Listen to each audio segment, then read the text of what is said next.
নবজাতক বাচ্চার জন্ডিস দেখার জন্য অথবা জন্ডিস পরীক্ষা করার জন্য আমরা সাধারণত রক্ত নিয়ে টেস্ট করে থাকি। কিন্তু নবজাতক বাচ্চাকে আপনি যদি জন্ডিসের চেক আপ করতে চান, প্রতিদিন তো আর তার রক্ত নিয়ে চেক আপ করা যায় না অথবা করা সম্ভব হয় না। সেক্ষেত্রে মেডিনোভার এনআইসিইউতে রয়েছে হচ্ছে ট্রান্সকিউটিনাস বিলিরুবিনোমেট্রি।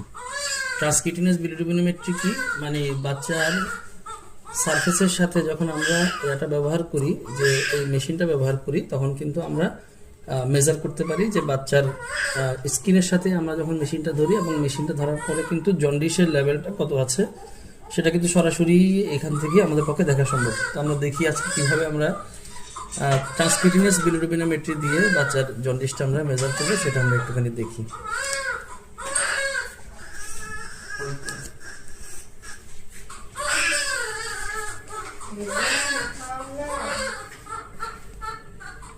দেখুন ট্রান্সকিউটিনাস বিলিরুবিনোমেট্রি দিয়ে কীভাবে শুধুমাত্র বাচ্চার সারফেসের সাথে মানে হচ্ছে বাচ্চার শরীরের সাথে মেশিনটা জাস্ট একটু টাচ করেই কিন্তু জন্ডিসের লেভেলটা দেখা যাচ্ছে। সেক্ষেত্রে কিন্তু বাচ্চার শরীর থেকে রক্ত নেওয়ার প্রয়োজন পড়ছে না। অনেক ক্ষেত্রে দেখা যায় যে আমাদের ইমিডিয়েটলি জন্ডিসের লেভেল